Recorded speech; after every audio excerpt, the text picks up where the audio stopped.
कार्य कर सके। माननीय जो है माननीय महोदय आइए। नौजवान साथियों, हमारे इस मंच से भारत सरकार को जो एक ही निवेदन है, संपूर्ण भारतवर्ष में आपकी मनरेगा योजना चल रही है और इस मनरेगा योजना की जितनी तारीफ की जाए वो कमी है।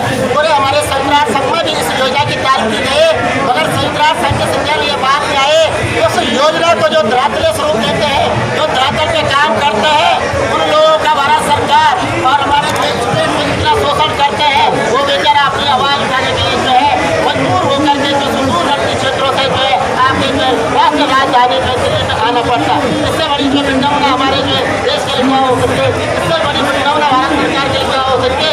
आज नौजवान साथी सुदूरवर्ती क्षेत्रों से आने के लिए ऐसे मजबूर हो रहा है। मेरे साथियों, हमारे इस वक्त से केवल एक निवेदन है भारत सरकार से, आप जो है जैसे नारा देते एक भारत श्रेष्ठ भारत, उसी तरह से केवल आप जो एक नए समाज वेतन मांगे, सम्मान वेतन मांगे, हमारे जो मंदिर जैसे को देना चाहिए। मैं ज़्यादा बात करूँगा, इतने मैं अपनी वाणी को समाप्त करता हूँ। नमस्कार, मेरा नाम कुकिल बरुआ है। मैं पहले north east MNREGA employ association का जनरल सेक्रेटरी और जो all India MNREGA employ association है उसका मैं जॉइंट सेक्रेटरी। आज जो आप धरने पे बैठे हैं, क्या ऐसी प्रमुख मांगे हैं आपकी? एक्चुअली ये धरना नहीं है, ये पूरी तरह से भारत सरकार को चेतावनी है। हम तो 10 साल से काम कर रहे हैं, 10 साल से हम लोग इसी मनरेगा एम्प्लॉय एक्ट को जो राष्ट्रीय पंचायत से लेके गांव की लोगों तक पहुंचाने की कोशिश कर रहे हैं, लेकिन आज 10-12 साल हो गया है। जो इंडिया गवर्नमेंट है एक्ट अमेंडमेंट करते हैं 1000 बार से ज़्यादा, लेकिन जो एम्प्लॉय उसमें काम कर रहा है, संविदा कर्मी जो है, उनके लिए थोड़ा सा भी कुछ भी नहीं दे रहा है। जैसे कि हमारा साथी जो है बीच में मर जाते हैं, उन लोगों के लिए कोई पेंशन नहीं है, उन लोगों का कोई इंश्योरेंस अलाउंस नहीं है, कुछ भी नहीं है। अभी हाल ही में जो पहले का जो मंत्री था चौधरी बीरेंद्र सिंह जी हरियाणा से, तो उनसे मैंने 5 बार बात की इस विषय में, तो उन्होंने पूर्ण आश्वासन दिया कि हम आप लोगों का सैलरी इक्वल करेंगे। लेकिन आज उनका मंत्री पद चला गया है, लेकिन फिर भी उन्होंने कुछ करके नहीं दिया हम लोगों को। बार खाली आश्वासन ही मिलता है और थ्रेटनिंग मिलता है कि आप लोग अगर काम नहीं करोगे तो आप लोगों को बर्खास्त कर देंगे। अभी ऑल इंडिया बेसिस एक चीज़ पता नहीं चल रहा है गवर्नमेंट का पॉलिसी कि जो दूसरा गवर्नमेंट एम्प्लॉय होते हैं वो लोग को सस्पेंड करते हैं, लेकिन एक मनरेगा जो एम्प्लॉय है उनके साथ दुर्व्यवहार करते हैं, उनको नौकरी से निकाल देते हैं, बर्खास्त करते हैं। ये बहुत शर्मनाक बात है और इसके अंजाम जो है जो आ रहे हैं लोकसभा चुनाव, उसमें वो लोग देखेंगे। अगर हमारी मांगे पूरा नहीं किया गया तो हम लोग दिखा देंगे कि मनरेगा एम्प्लॉय एसोसिएशन क्या है। आप ये जो मांगे आप लेके आए हैं यहाँ पे, इससे पहले आप कहाँ ज्ञापन दे चुके हैं, अपनी मांगों को रख चुके हैं? हम लोग तो राज्य सरकार और जो केंद्रीय सरकार, उन दोनों से हम लोग मांग रख चुके हैं। जो राज्य सरकार है, कोई हिमाचल में अभी ग्रेड पे का चालू करा है, लेकिन शर्मनाक बात है दिल्ली का एकदम से नज़दीक एक स्टेट है हरियाणा, उसमें मानदेय है 2000 रुपया। ये तो बहुत शर्म की बात है और इसीलिए शर्म की बात है क्योंकि पहले का जो आरडी मिनिस्टर था वो बिलोंग करता है हरियाणा से। तो उन्होंने कोई संज्ञान नहीं लिया इसके? उन्होंने कुछ भी नहीं लिया। बस मैंने 5 बार मिला, अप टू 5 टाइम्स मिला। अर्जेंट मंत्री को भी दिया गया है। हाँ, जो अभी नरेंद्र तोमर जी को है उनको भी हम दिए गए हों, उन्होंने तो हमारा देखने के लिए बोला है।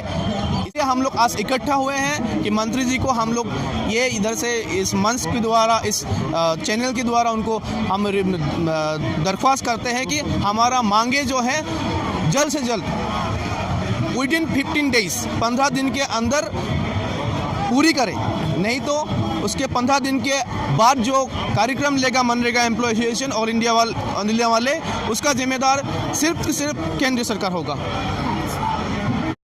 मेरा नाम बूटाराम है और मैं हरियाणा से बिलोंग करता हूं और सर्व मनरेगा कर्मचारी संघ का मैं प्रदेश अध्यक्ष हूं। क्या कहना चाहेंगे जिस तरीके से आप धरने पर आए हैं और फिर भी लगातार आप ज्ञापन दे रहे हैं सरकार को, फिर भी आपकी सुनवाई नहीं हो रही? मैं ये कहना चाहता हूं कि नरेगा से जो योजना है ये 2006 में चलाई गई थी महेंद्रगढ़ व सिरसा में। तब हमें सिर्फ 2000 मानदेय के रखा गया था। तब से लेकर अब तक हम सरकार व प्रशासन अधिकारियों से बार बार मिले हैं पर फिर भी हमारी मानदेय में कोई बढ़ोतरी नहीं की गई है। जबकि समान काम समान वेतन के जो आदेश है वो सेंट्रल सुप्रीम कोर्ट, माननीय सुप्रीम कोर्ट के द्वारा भी पारित किए जा चुके हैं। उनकी आदेशों की भी अवहेलना ये सरकार कर रही है। जबकि हम अन्य जो प्रशासन अधिकारी व नेतागण के पास जाते हैं तो उनका कहना है कि ये हम जो स्कीम है ये सेंट्रल सरकार की है। जब ये सेंट्रल सरकार की स्कीम है तो इसकी जो पालना है अन्य प्रांतों में विभिन्न प्रकार से क्यों की जा रही है। जबकि देखने में आता है कि हमारे हरियाणा में 2000 रुपये मात्र सैलरी दी जाती है, जबकि हमसे ऊपर जो कर्मचारी है जैसे एडिशनल प्रोग्राम ऑफिसर, उनको अनुभवता के आधार पर जब हमें रखा गया था तो वो हमसे 2 साल बाद में रखे गए थे। उनको 15,000 से लगभग 4 साल के अंतराल में उनके 38,000 रुपये अनुभव के आधार पर हो चुकी है पे। पर अभी तक हमारा 13 साल का अनुभव है, हमें कुछ भी नहीं दिया जाता। हमारी सेंट्रल सरकार की यही मांग है कि आपके चैनल के माध्यम से व जंतर मंतर के इस आयोजन के माध्यम से कि सरकार हमें समान काम समान वेतन दे, जिससे हमारा आर्थिक जो हालात है वो भी ठीक ढंग से हो सके और हम कार्य भी बड़ी और भी ढंग से सुचारू रूप से कर सके। जिस तरीके से संविधान में भी इक्वालिटी लिखी गई है तो यहाँ पे भेदभाव क्यों?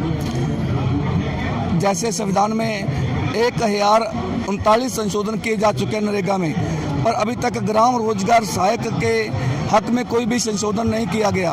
तो सरकार से हमारी यही दरख्वास्त है कि हमें भी हमारा हक दिया जाए और हमें समान काम समान वेतन दिया जाए।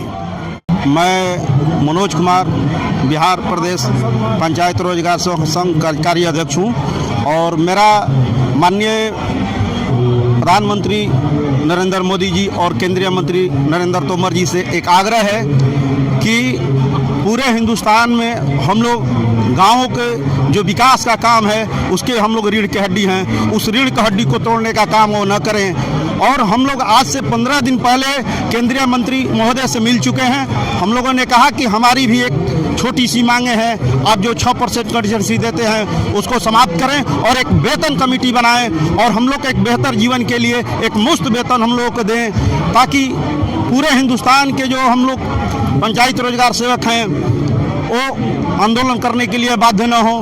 बार बार हम लोग आपके दरवाजे पर आते हैं तो केंद्र सरकार कहती है कि हम तो 6% कंसेशन देते हैं, लेकिन हम लोग को उसका समुचित मुआवजा नहीं मिल पाता है। राज्य सरकार कहती है कि तुम हमारा कर्मचारी नहीं हो, केंद्र पैसा देता है।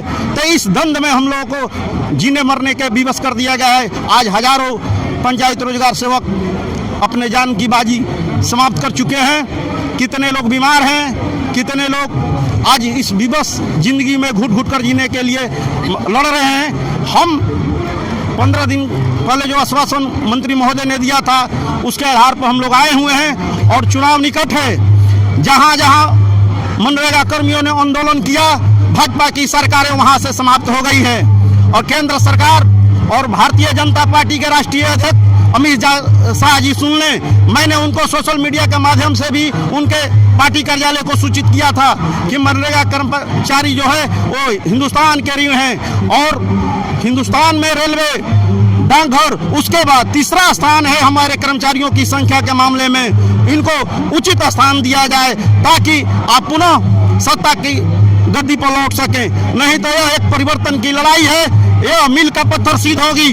15 दिनों के अंदर हमारी मांगों पर विचार करते हुए हम लोग को एक समुचित स्थान देने का काम करें। धन्यवाद।